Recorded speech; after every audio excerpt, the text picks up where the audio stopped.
The question about whether the market has failed in journalism, you could almost say, is it the market that's failed, or is it that the product has failed and that the market has changed and the product has stayed the same? To put it, in a very simple way, are we trying to sell like Maxwell House instant coffee to a generation that has grown up on lattes? And is there something fundamentally, anachronistic about the current news product?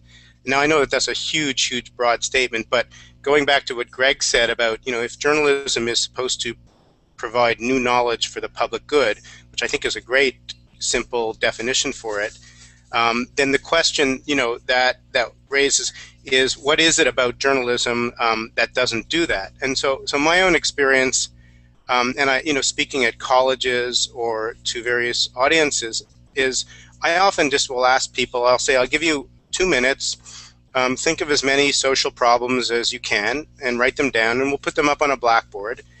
And then we put them all up on the blackboard, and there's like 100 of them. And then you say, okay, think of as many responses, creative responses to those problems as you can think of that have evidence behind them and seem to be bona fide practical examples of good adaptations. And, in a class of like 100 students, you'll get like 3 things on the blackboard. So you have people walking around society with their heads completely filled with problems, and then a few examples of what is being done about it. Now, if you ask yourself, why aren't people paying for the information source that leads them to have this map of reality? Well, one, it's not a very good information source. It's totally disempowering. People will pay $50,000 to go to college to teach, to educate themselves to be powerful in society. They'll spend $3,000 to go to a conference to learn things that will help them to really understand how to be successful problem solvers. But they won't spend, $9.99 a month for a news source. So I don't think the question is the market. I think the subsidy question and all that is still out to grab. I think we have to really grapple with the question of the product. Is the product really providing new knowledge for society, and new knowledge specifically that helps societies improve? Something that's really hard to do, and there's you need specialists to do it, is basically constructing a good story. I mean, storytellers are rare. Only 1 out of X number of people is a really good storyteller.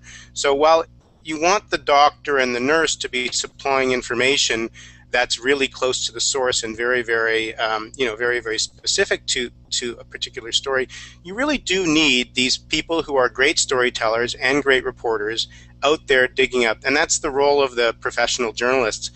The thing is, and I think the area where journalism has really seeded the market, is if you look around the world and you ask yourself, what's the most popular storytelling genre globally that sells the most number of things, you'll find that pretty much everywhere around the world, it's the detective story. It's the problem-solving story. All the top TV shows, House, Law and Order, they're all basically detective stories.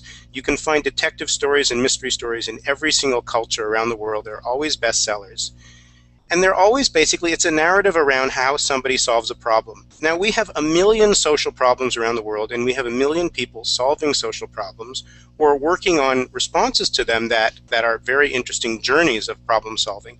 And we don't tell that narrative. We don't construct enough howdoneits, in journalism. And we have found in our own little mini sort of test case, when we write these columns, well, at the Times, they're almost always on the most emailed list. I mean, people love howdoneits. People are addicted to problem solving, and if you make them curious, the thing about solution stories is it's not about worthiness, it's about curiosity.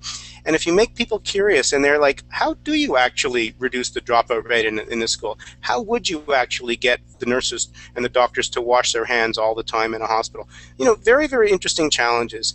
You find that people actually are quite interested in them, and but you need these professional storytellers who can construct an engaging narrative, who are in touch with these very, very interesting people developing these potential solutions, and make it rigorous but really great storytelling.